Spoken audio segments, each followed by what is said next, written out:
All right. Hello, everybody. It is that time again. It is Wednesday, and welcome to Living Lineage. So, today we are talking about something that can feel surprisingly difficult to many people. And that is allowing life to be good. Now, I'm not talking about forcing positivity, pretending that hardship doesn't exist. But what I'm talking about is allowing ourselves to experience moments of ease, joy, and pleasure without immediately bracing for loss or disruption.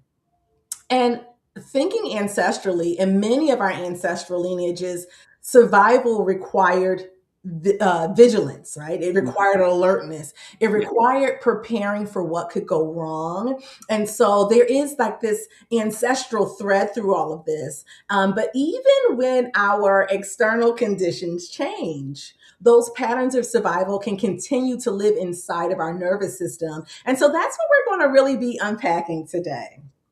So, Andy, you know that this is what I I love it. I love it. do. So tell me about any experience you have with allowing life to be good. Do you allow life to be Most of the time, I really try to allow life to be good, right? Growing up, I grew up in a very negative family. Let's put it that way. You know how we're always looking for the rainbow. You don't be look for a rainbow. They're always looking for the storms and stuff like that. So that's the type of family I brought up in, right? So I used to get angry all the time until maybe 15, 20 years ago. Getting with Minna and learning more personal development, and now we're always looking for the pot of gold at the end of the rainbow. There's always something good going on, and it's funny. Right now we just had this major thunderstorm, and now it's all sunny. But just like literally 5 minutes ago, it was raining really hard, and like I said, some people hate the rain, but now it washes all the bad away. The air smells fresher. Everything is alive again. So there's so much good out there. So I'm always trying to look for good, but sometimes it can be difficult, Jeanine. good? Sometimes it can be difficult. Yes. But what you point to, Andy, is the fact that we can retrain our brain, our bodies, our nervous systems, our spirits, right, Yes. to tune into the good. Last week we talked about our energy and stewarding our energy, and this is a related kind of topic, and so thinking about the ancestral pattern of survival, because I think when we look there, we can meet ourselves with compassion, because sometimes we're keyed up and we don't even understand why. And Right. so, sometimes we can start blaming ourselves and beating ourselves up. But our ancestors, they carry tremendous resilience. So let's go ahead and give and give them Yes. credit there, right? They endured displacement, violence, scarcity, Mhm. instability, uncertainty. And from a survival perspective, like it made sense that they stayed alert, right? Mhm. It made sense to anticipate difficulty. It made sense to prepare for the next challenge. That was the way that they had to live based on those situations. And some of us, I mean, let's just be honest, are in that living that kind of life too, depending on what's going on in your material reality or even your spiritual reality. But so these patterns are intelligent and protective, right? They help people live. So if you are one who carries this kind of survivalist energy and mentality, it's not that there's something wrong with you or that there's something bad with you. There's a lot very right for you, right? That Mhm. means that your body and your brain is trying to keep you safe, right? To preserve your life. That's a very, very kind of primal a necessary instinct. But again, sometimes the nervous system does not always know when survival mode is no longer required. And for the most part, barring some of the extreme situations or circumstances that people can find themselves in, most of us are not living in survival mode. Or in terms of there's imminent and immediate danger. Mhm. But so many of us do inherit kind of this baseline expectation that life will be hard even That's when there's evidence of support, opportunity, and goodness, we are still always kind of reverting back to the baseline of difficulty. And so some of us have a hard time relaxing. Mhm. We feel suspicious of ease, right? When things are too Correct. easy, what did I forget? What's going to go wrong? Overworking, even when what rest is needed, right? That's a big one for the overworking. Expecting joy to be temporary. Hmm. Don't even allow ourselves to really relish in it because we're waiting, for something to go wrong and just kind of bracing for disappointment. And again, these are not personal failures. This is often like the way that ancestral memory moves through our bodies. Correct. And so Correct. when we look at it through that lens, I think that we can lean into ourselves with more compassion. Also, too, when we are on our healing journeys, right? So, Andy, you and I and the Yeah. coaches that we work with the collective are helping people on their healing journeys.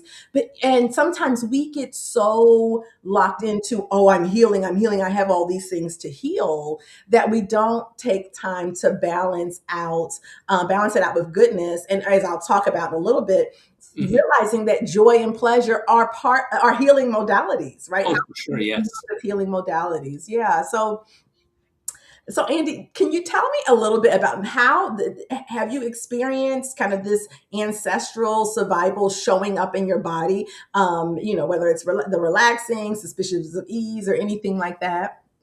Yeah. That's a good question.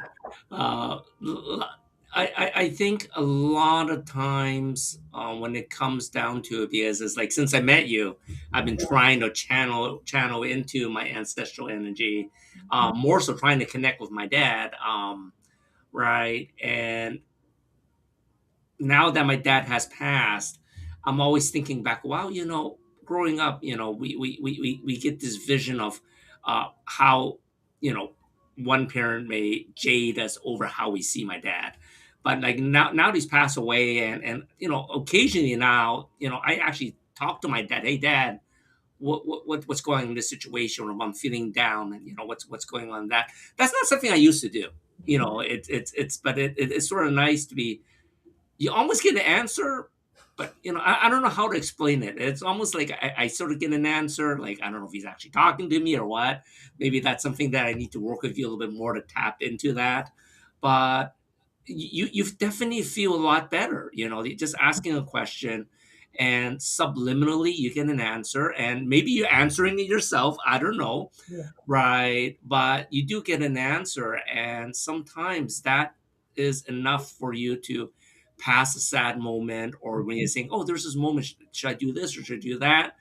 And you're bouncing, you can't make that decision, and you're just asking advice from your ancestors or from your elders, right? And he's, yeah, I think this might be the right choice. And you Yeah. know that's what I've been finding, right? And it's interesting. I love, the more I hang out with you, the more I can feel like I'm tapping into that. Yes, I love that. And yes, we do get an answer because we carry our ancestors within us, right? And Mhm. so that kind of energy in our bodies that we know, right? Or sometimes even if you've audibly hear something, or it's so really, it's beautiful the ways in which we can tap into that Mhm. wisdom, right? And so what you kind of bring to a point as well is that while there is ancestral pain that may move through our body, there is ancestral wisdom that we can tap into, Mhm. Mhm. to kind of to work through that, to undo that, right? And so when we think about just like how those survival patterns shape our reality, like Mhm. when we're constantly bracing for difficulty, we live in a contracted state. Yes.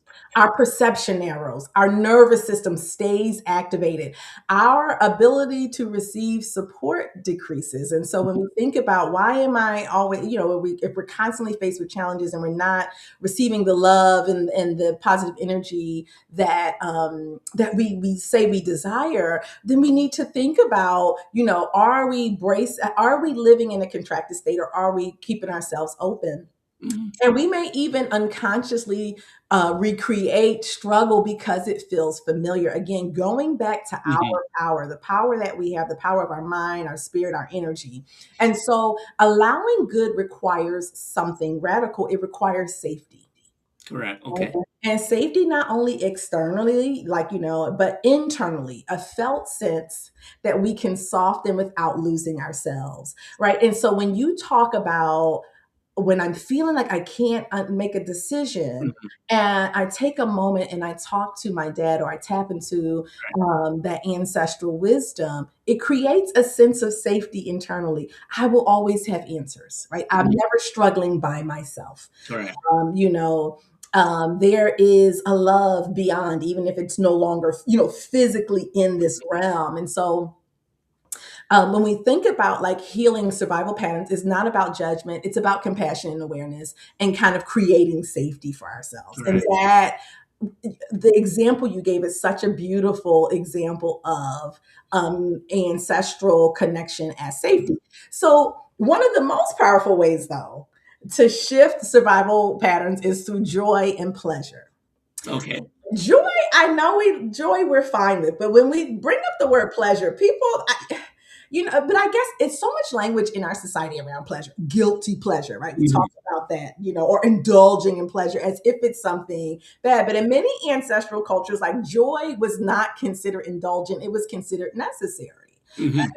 That was part of any mourning process, any healing. So, Correct. music, dance, storytelling, food, right? Mhm. Shared meals, laughter. Like, these were not distractions from life. Like, they were ways of restoring the spirit and regulating the nervous system. And so, pleasure tells the body that you're safe enough to feel.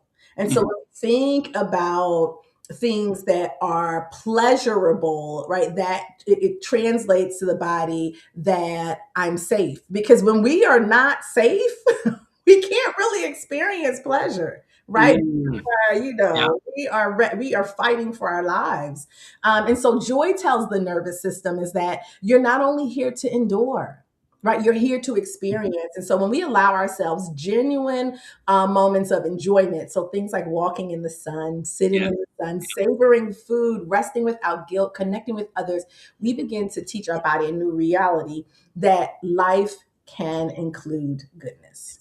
Mhm. So, yes, go ahead, please, Andy. Uh-huh. No, I love that. I think we don't take enough time out of our lives to appreciate all the light and joy around us, you know? Yes, yes, yes. So I would love for us to just take a moment and just name some of the goodness that is going on right now in our lives and our experience. I'll let you start if that's okay, or if you feel like you need to think about it, I can definitely start.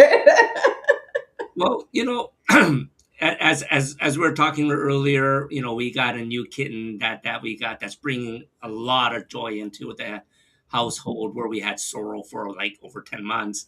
So yeah, that is so much joy. Bring back a little bit of youthfulness at the same time, right? And it's interesting because like you said, a lot of us, you think there's more wisdom as you're getting older, but you want to channel that youthfulness too, right? For me, longevity is all about staying youthful inside, but gaining the wisdom as you get older, right? Yeah. So that's bringing a lot of joy, and then of course, both me and you are starting new businesses. That's bringing Mhm. a lot of joy, and just I guess the joy is looking at the opportunities, the potentials of what can happen, right? Like so many people think, oh, what if it crashes? Now, I'm not looking about what if it crashes. What if it explodes? What if all these things that's going to happen that's going to open up for us, right? So yeah, I'm looking very joyful and hopeful towards the near future and beyond. Yes, absolutely. Yeah. So when I think about the ways in which I've had to let life be good, and let me just say, like, this topic that we're talking about, like, this is new territory for me, in that I really did have to do the work of rewiring my nervous system, training my mind, releasing mental scripts and blockages, releasing ancestral survival patterns and trauma to allow life be good. And Mhm. the other thing I had to do was learn how to allow life to be good, even as I'm working through those things, right? There's always goodness to be found. And so when I think of some points of goodness, this is goodness for, like, this is a good, like, getting on Wednesday and being able to just to share ancestral wisdom in real time and to connect with you. Um, Goodness for me is at the end of the day when I get in my bed and I have one of those mattresses you can put in zero gravity. It's when I I push love it. that button and And like I just feel the pressure from my body releasing, and I say my name out loud, and I Mhm. call my energy back. Like that's goodness for me. Mhm. It's been nice outside here in Yes. Maryland after all of the. So just sitting out on my deck, my first sip of coffee or tea. Like so many things are good. My kids are doing well, right? So some Yes. things that are even bigger, right? But I can see how I'm progressing spirit, mind, and body. Like that's goodness. All of those Yes. bits of goodness, right? It doesn't have to be something earth shattering, but when we notice the small bits of goodness and Mhm. allow ourselves to savor that and to take pleasure in that, it Mhm. expands, right? We talked about this last week. Yes. What you focus on magnifies. So when Exactly. we focus on those small pieces of goodness, um, it opens our eyes to even more, and it starts tuning our frequency, right, Yes. to that space of pleasure and joy. And we talked about that last week. That is what rearranges our material reality when we are tuned into the frequency of what we truly truly desire. And so, again, we begin to shift these ancestral survival patterns Mhm. through small consistent acts. So noticing when we're bracing, Mhm. right? I noticed that even just maybe a half an hour ago before I caught myself, let me just sit outside and relax before Correct. this, before I get on this live, just to reset my energy. But my face was all tense, and like I'm looking at my phone, and I was like, Jeanine, what are you doing? You're supposed to be relaxing. So I put my I put my phone down and just but Yes. again, noticing that I Yes. wasn't even I didn't think I was upset, but anyway, just so that's just our default. Allowing moments of ease without rushing to fill them, right? Like I had Mhm. this time in between what I had finished up and then the time that we were getting on for this live, and my first thought was, oh, I could work on this, but I said no, Mhm. let me go and just sit, right? So I didn't, we don't have to feel all of those moments of ease, fill them with stuff. Practicing gratitude without forcing it, Mhm. you know? And then creating space for beauty and pleasure in everyday life. Like every day we should be doing something that brings us pleasure, whatever that can look like for you, Mhm. and again, this isn't abandoning resilience. We are resilient. We know how to fight. We know how to survive. We know that already. We're never going to lose that. But this is about expanding our capacity to live fully. And our ancestors survived so that we could do more than survive. Yes.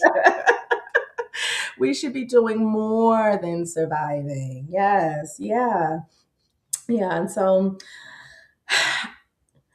that's kind of what I have. And so this week, I would just encourage everyone to like notice where goodness is already present Mhm. instead of waiting for Correct. something to happen. Where is it already present? Because goodness is already around us. It could be a quiet moment, a kind interaction, a sense of relief, waking up and feeling like yourself, Mhm. feeling good. My nose was a little bit stuffy last night. I was so excited to wake up and not feel that Yeah. so Mhm. strongly. So any small joy, and allow yourself to receive it Mhm. and really enjoy it. And again, we control, you know, our reality and what we allow. And that's why I wanted to title it Allowing Life to Be Good, Mhm. because we have to allow that. And allowing life to be good is not betrayal, right? It's continuation. It's Mhm. healing. It's healing. Yeah. Yeah. Any final thoughts, Andy? No, I think today's episode is perfect. It channeled the way that I was feeling. I was feeling pretty good this morning, and I think, wow, this is just sort of perfect. What Mhm. Jeannie's talking about, right? Because like I said, a lot of times it's just depending on what space you are, but there's always something that's good Mhm. that's happening in your life, and for you to just sit back and realize how lucky we are, Yes. Yes. right? To be where we are today, to be at this specific time, Yeah. I think it's amazing, right? People's always looking for the lack, Yeah. right? But, look at all the things we have, for each one of us, right? And of course, all of us have different lives, but Absolutely. there's so much good things that's happening to us, but we don't appreciate it daily, So Mhm. yes, I Yeah, think yeah. at each day, that is just amazing, amazing message today. Yes, yes. And one of the things that I have just been practicing and reminding myself as I move into this new space of just ease and flow and, releasing just a life of being so keyed up is that the abundance is in the present moment. And so Mhm. taking it moment by moment. Yes. And we live so much in the past or in the future, but our abundance, the joy, the pleasure is always in the present moment. And so coming and and being there. So yeah, so that's folks, this is Living Lineage, right? And so ancestral wisdom for everyday life. I am so excited for those of you who have joined us and who watch the replay. If you are looking for more information, you want to connect with me, you can find me on Threads. You can find me at my website, ancestorsbosom.com, and then my email address, Jeanine at ancestorsbosom.com, is available to you as well. And so we'll see you next Wednesday. Have a wonderful week. Look for the goodness. We'll see you. We'll see you. Healing doesn't begin in the body, it begins in the spirit. I'm Dr. Jeanine L. Williams, founder of Ancestors Bosom, a sacred space for spiritual and ancestral remembrance. Through intuitive guidance and energy work, I help you reconnect with your highest self and align your spirit, mind, and body with the rhythm of your ancestors. Together, we listen for what your spirit needs. We release what no longer